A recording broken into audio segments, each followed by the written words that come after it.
La jirafa Rafaela usa gafas de su abuela, porque desde allá arribota no ve ni H ni J. Creyó que un enorme pino era un jirafo muy fino que le iba a hacer la corte. Vaya corte.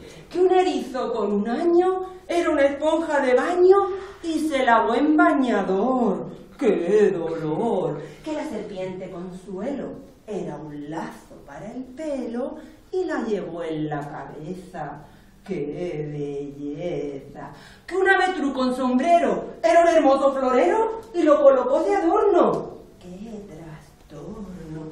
Y que era Alejo el cangrejo, un despertador muy viejo que atrasaba con frecuencia. ¡Qué paciencia! La jirafa Rafaela usa gafas de su abuela, porque desde allá arribota no ve ni H ni J. Y aquí termina el poema.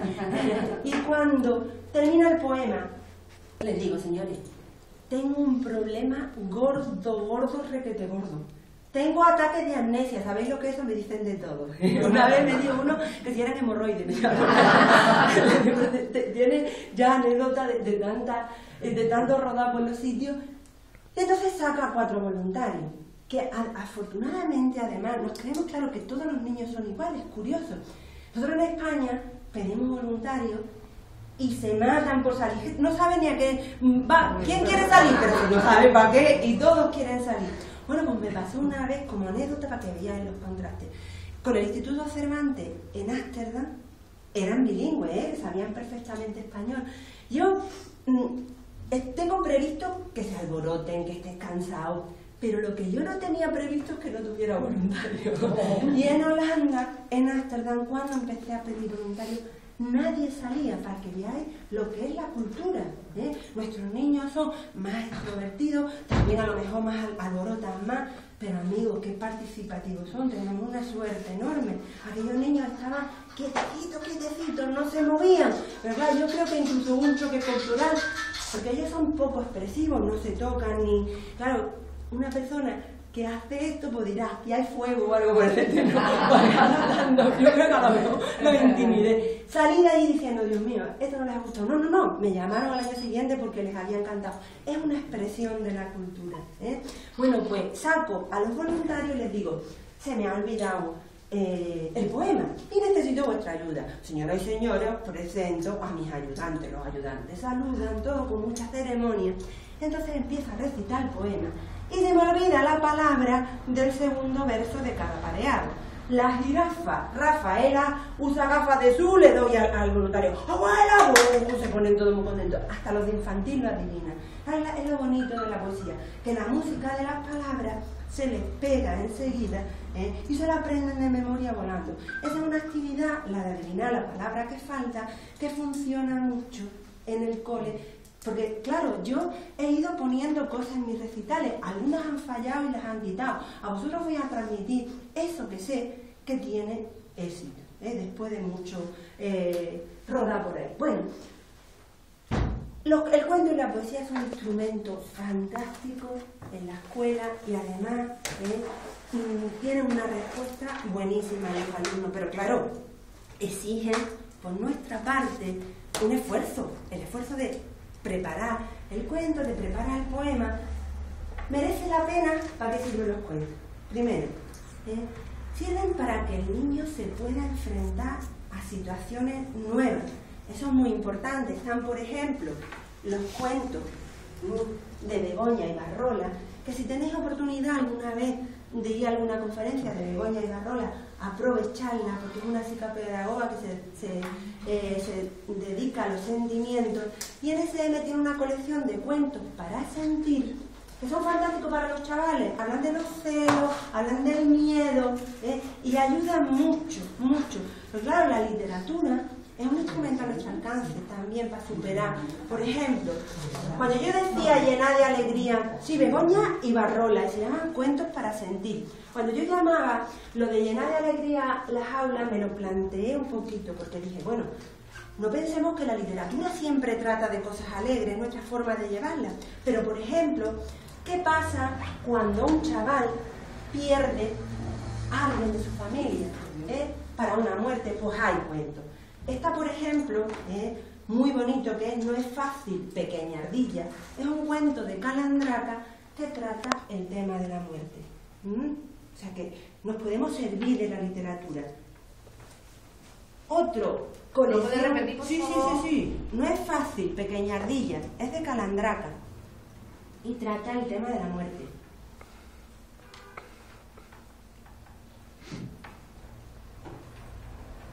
Otra colección de cuentos que además vienen todos en un mismo volumen, o sea que No es fácil, pequeña ardilla, es un álbum ilustrado para que lo tenga en la biblioteca de aula, yo se lo cuente. Este que os cuento ahora es para que lo tenga el maestro, porque es un tomo gordo, y se llama Cuentos para el adiós. Y es de Begoña Ibarrola, también, la misma que antes. Y habla del adiós no solo de la muerte, sino de una separación, de diferentes situaciones en las que el niño tiene una pérdida sentimental. ¿En DSM, perdón? DSM, sí. Para tratar, por ejemplo, la separación y los diferentes tipos de familia, hoy tenemos en clase niños, de familias monoparentales, de la madre con la nueva pareja, del padre con la nueva pareja, de los padres separados, de parejas de homosexuales. Bueno, pues todo, para todo hay cuentos en la literatura y lo podemos encontrar si entráis en internet en la editorial A Fortiori, A separado, Fortiori. Pero separado ni con punto ni nada, ¿no? Nada, A Fortiori. 2 palabras. Os metéis en cuentos a favor de todas las familias. Y ahí vais a encontrar para todos los tipos de familias. A Fortiori. La literatura es que tiene para todo, para lo que busquemos. Cuando viene un hermano, una situación que nos encontramos y que muchos niños la viven con felicidad y otros niños la viven con angustia. Pues, por ejemplo, tenemos un libro muy bonito que se llama Esperando un hermanito, que es de la editorial Corimbo. Y Corimbo hace cosas muy bonitas. No estoy diciendo los autores porque creo que no es necesario, ¿no? Ponerlo en internet, si queréis os lo digo, Espera un hermanito, de la editorial Corimbo.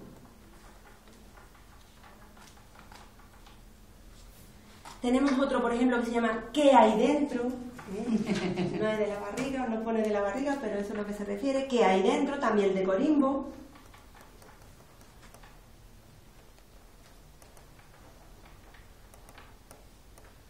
Otro que se llama Sal Bebé y es de la editorial, os lo deletreo porque es muy complicado el nombre. Q-U-E-R. R-Q-U-E-R.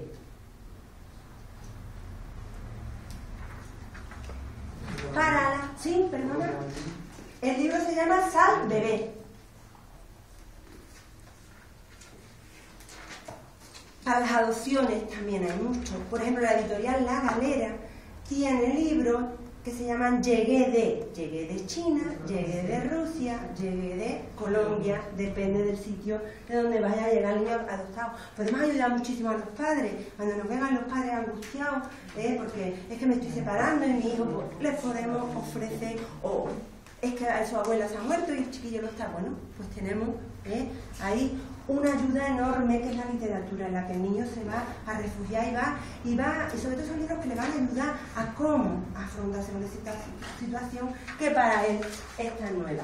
Bien, no solo para eso, también sirven muchísimo los cuentos para favorecer la empatía. Fijaros que estamos hablando de niños que normalmente viven en su mundo, son egocentristas.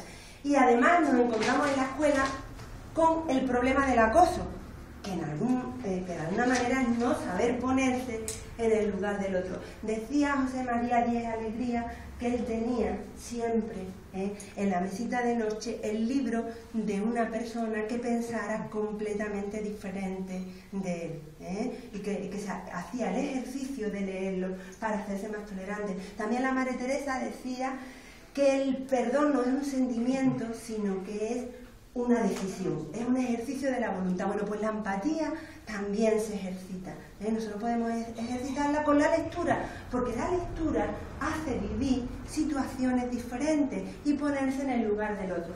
Yo tengo, por ejemplo, en el libro de Santillana, una lectura que me consta que está teniendo un éxito enorme en los colegios, que se llama Ponte en su lugar.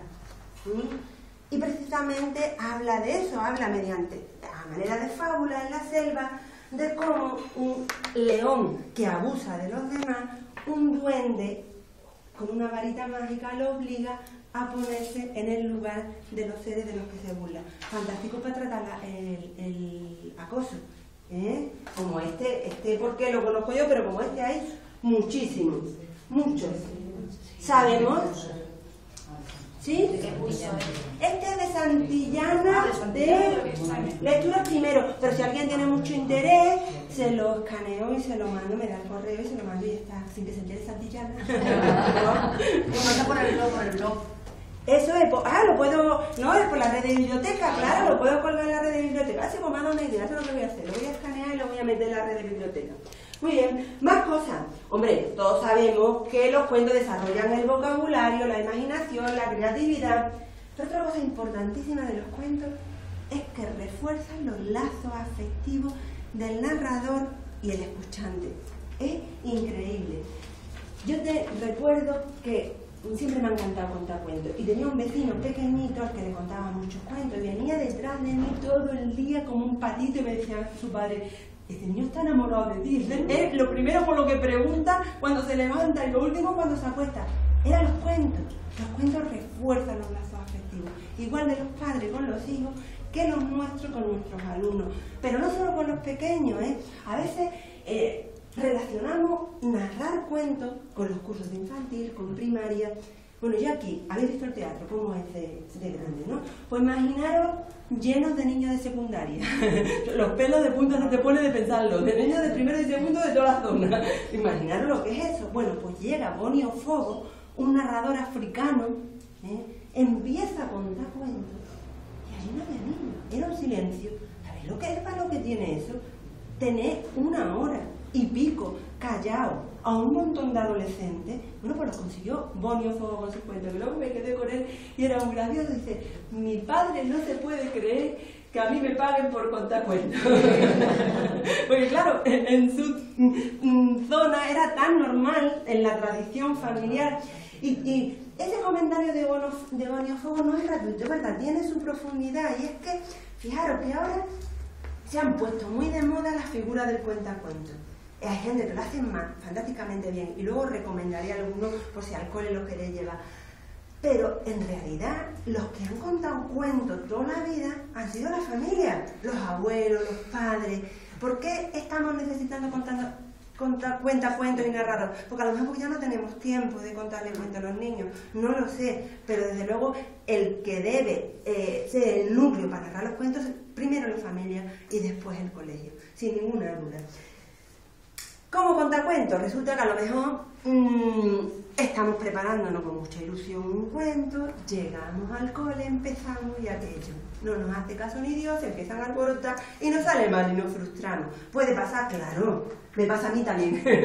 No quiere decir que siempre tenga... Hombre, yo ya tengo muchas tablas y me pasa muy pocas veces porque ya tienes tablas. Y esas tablas te enseñan, no hay recetas en nuestra profesión. Nunca hay recetas para nada, pero hay pequeños consejos que se aprenden, sobre todo equivocándote mucho.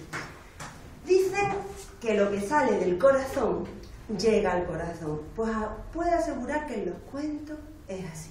Lo que sale del corazón llega al corazón. Elige un cuento que te guste, porque si tú no te lo crees, tu público no se lo cree. Pero me pasa a mí cuando escribo.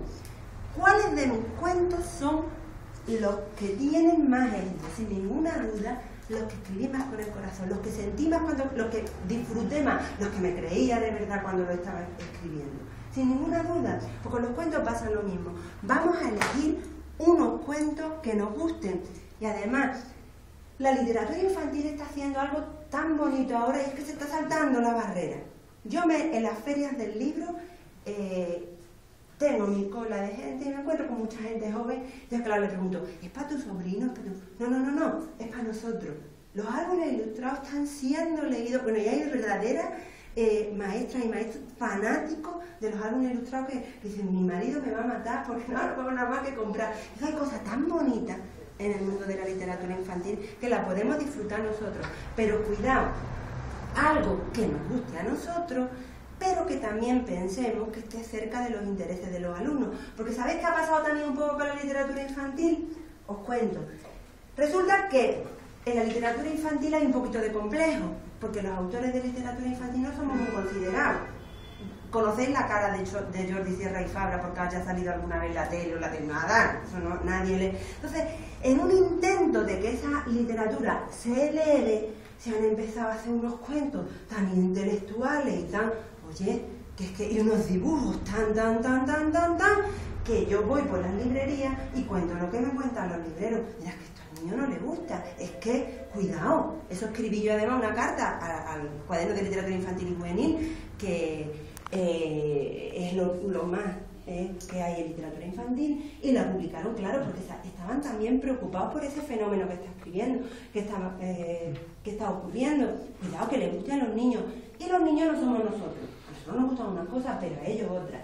A los niños, por ejemplo, les encanta esto. Veréis. Les encanta un bate, una caca, un culo y un pedo. No quiere decir que estemos todo el día con el humor escatológico, pero es evidente que les gusta. Oye, a mí no me motiva nada un fantasma haciendo caca, pero a ellos sí. Hay autores que dicen en las conferencias, porque cuando yo escribo no pienso en los niños. Yo sí, porque si no, no escribiría de nada con una varita de una bruja. Sí pienso en los niños. Y les gusta la caca. Y ahora voy a dar unos cuantos libros. Si tú pones en tu biblioteca un libro que se llama Historia de la caca, se lo quitan de la mano. Que lo lean, hermano, después ya otro canta. Pero se lo quitan de... Oye, pues vamos a aprovecharlo. Ahora voy a dar unos títulos además porque hay... Contaba en internet un gracioso que le había regalado a su sobrino por Reyes el libro que se llama Historia de la caca, o el cuento, ahora lo digo, el cuento de la caca o algo así. Y claro, los padres sabían puesto. Y además el niño estaba en una escuela del Opus. Y dijo el maestro, pues traeros el libro que más os gusta, traeros. Y él fue un libro de la caca. Bueno, pues el maestro lo recibió muy bien y se convirtió en el libro estrella de la clase. Este libro, por ejemplo, que se llama Caca Animales, este libro es muy sencillito, pero yo lo llevo a la... Más fijaros, yo cuando voy por ahí, los autores le tienen mucho miedo a infantil. Le tienen miedo porque no son maestros y no lo conocen, porque el público de infantil es fantástico, pero no suelen querer. Entonces yo me quedo con todo de infantil. Y este libro les encanta. Este cerdo Valerio que hace caca, siempre serio. Antón, el lobo feucho, hace caca y ruge mucho. Las pingüinas Cata y Rita hacen caca muy juntitas. Esta es la serpiente Frida, que hoy hace caca escondida.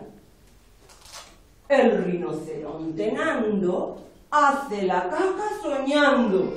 El pobre elefante Frodo hace caca y rompe todo. Ya es grande el pollito Fito en el váter. El solito ha hecho caca hace un momento y está la mar de contento. Muy bien, Fito, enhorabuena. Y tira de la cadena. Hace caca, por ejemplo, en el váter. Bueno, pues hay otros libros de la caca. ¿Bien? Hay uno que se llama eso, el libro de la caca, que tiene mucho éxito. Y es de la editorial Macmillan. No, perdón, Caca se llama. Y es de la editorial Macmillan. El libro de la caca es de otro momentito, pero mira. El libro de la caca es de la editorial Diagonal. Y luego hay otro que se llama Caca Puaj A, que es de la editorial Macmillan, es el que decía antes. Caca Puaj A. Puaj y A con 2 H y punto suspensivo. Y es de la editorial Macmillan. Y esta además, lo que tiene de bonito es que es un pop-up. Luego hablaremos de los popás que fascinan a los niños. Los popás son esos libros que se abren y se levantan. Bueno, pues les encantan los libros de la caca. Vamos a aprovechar eso. ¿Qué más? Otra cosa importante para que los libros gusten, para que los cuentos les gusten a los niños, es que nosotros perdamos el miedo al ridículo, que disfrutemos, que nos liemos la manta a la cabeza. Y eso los maestros lo sabemos hacer muy bien. Yo no sé si en los institutos lo saben hacer también, bueno, sí lo sé porque estoy, pero nosotros estamos muy acostumbrados. Fijaros, yo en la página, por ejemplo, resulta que yo con mis poemas hago canciones.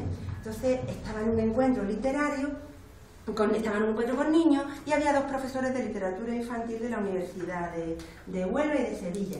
Me oyeron cantar con los niños y me dijeron, oye, ¿por qué no lo cuelgas en la página? Que es un recurso bueno para los maestros.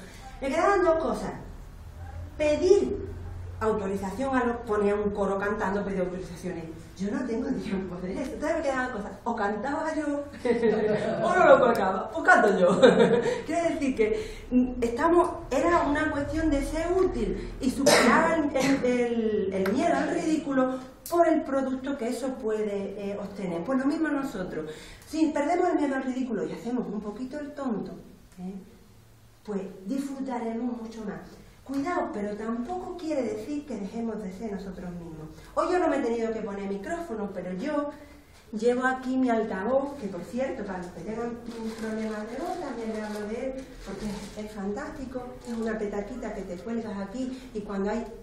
yo considero que en todos los colegios tenía que haber uno de estos, para que cuando se hacen actividades de gran grupo y eso, te lo cuelgas y no lo tienes que conectar a ningún equipo ni nada. ¿Sale excesivamente caro eso, Carmen? Este sí es caro, pero los hay más baratos. Verás, yo llevaba uno antes que lo venden en el Corte Inglés por 60 euros. Y es una petaquita que te pone aquí muy apañada. Este es mejor y ya este vale 300 euros. Y es más caro, pero es muy útil, de verdad. Yo hoy no me lo he puesto porque cuando he visto tan poquito, sí, pero me yo recuerdo que lo llevaba siempre. Yo cuando en un sitio me falla esto me siento, porque es que me ayuda mucho y no es para gritar ni nada, sino porque te ayuda mucho con los chavales y ellos se enteran mejor y lo he notado que cuando no pongo esto, algunos por detrás, claro, les llega menos y se distraen.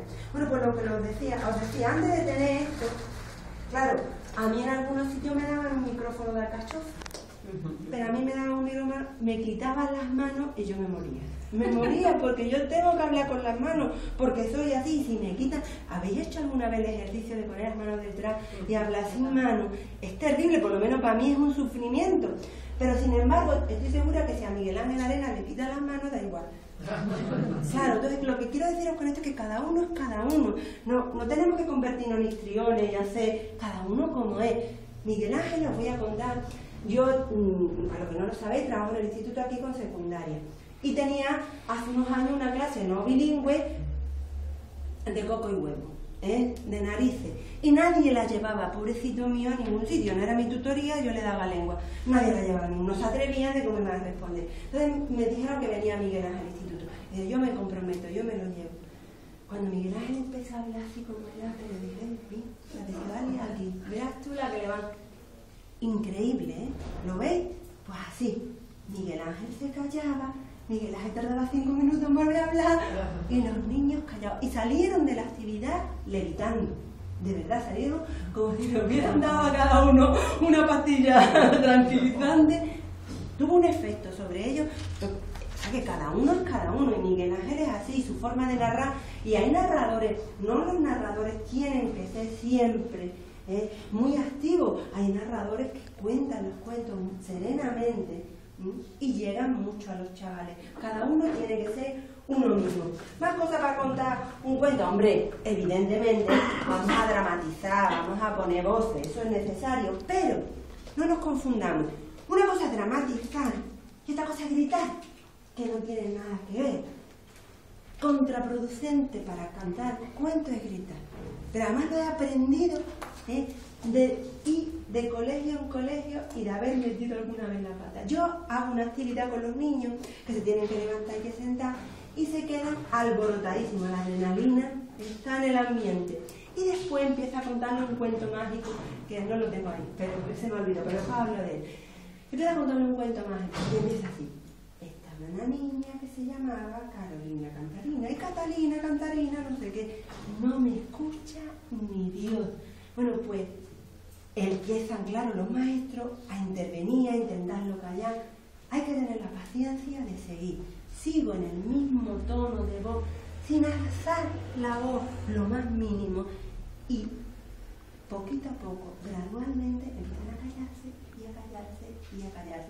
Cuanto más alboroto hay, yo estoy hablando de un público numeroso, más bajito le hablo y más prestan atención. A veces el secreto de los cuentos es bajar la voz, porque los calma, y contárselo bajito, aunque tengas el micrófono, eso no tiene nada que ver, pero funciona mucho.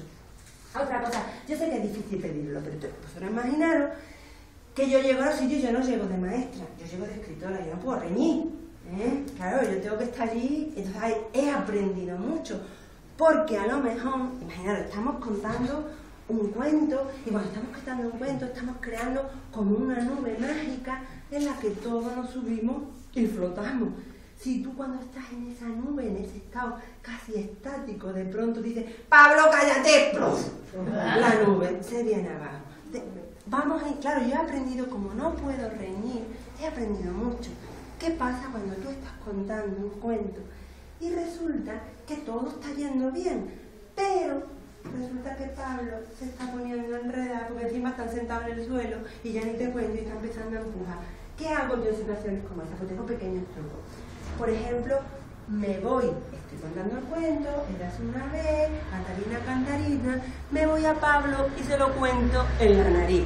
Pablo no tiene más remedio que mirarme y recupero su atención. Pero vosotros tenéis más fácil, porque yo no me sé el nombre de Pablo, pero vosotros sí. Entonces, una manera es, por ejemplo, estoy contando, me cuento de Caperucita. Iba Caperucita por el bosque y se encontró con Pablo González. Y Pablo González, ¿qué ha pasado? ¿Qué me han nombrado? Te presta atención, lo engancha y lo recupera. De todas maneras, también hay que saber cuando un cuento no está resultando bien, abreviar y no imponer el cuento a la fuerza, porque es contraproducente. Más cositas.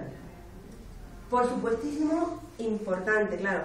Uno no puede tener en el colegio una batería de cuentos, un cuento para cada día, pero es que además no se debe, porque no hay cosa que más les gusta a los niños, y vosotros lo sabéis, que se les repitan los mismos cuentos. Entonces tenemos que intentar repetirle porque les encanta. Y si es poesía y antecuento, lo que más les gusta es que saberse que ellos puedan participar. Y a partir de ahí tú ya juegas. Porque si ellos se lo saben, tú te equivocas. Y tú dices, que no, que eso no es. Entonces se presta mucho al juego. Repetirlo mucho, los mismos cuentos, que eso nos da mucho el juego. Más cuentos en los que los chavales puedan participar. Hay, por ejemplo, yo hay algunos, a ver si los cuento por aquí. Aquí está.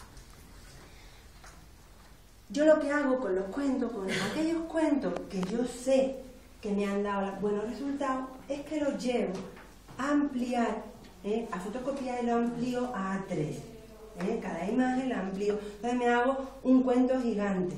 Otra manera es lo que yo en la red de biblioteca le llamaba Kamishibai, porque se llama Kamishibai, pero eso es tan complicado, una cosa muy sencilla, claro. Y es que cada imagen las pegáis en una cartulina de proyecto y por detrás le ponéis la letra. De hecho, hay muchas editoriales que ya los cuentos los están haciendo de manera que tienen la ilustración por delante y la letra por detrás para que el maestro lo pueda ir leyendo mientras enseña las imágenes.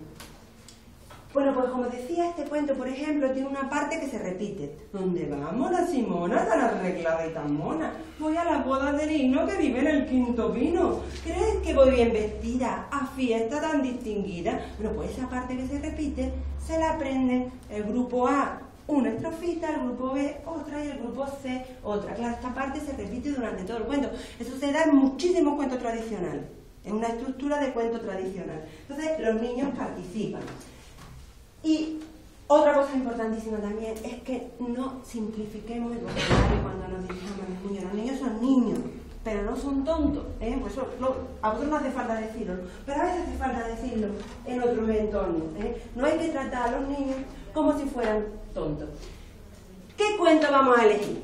Aquí hay polémica, os cuento.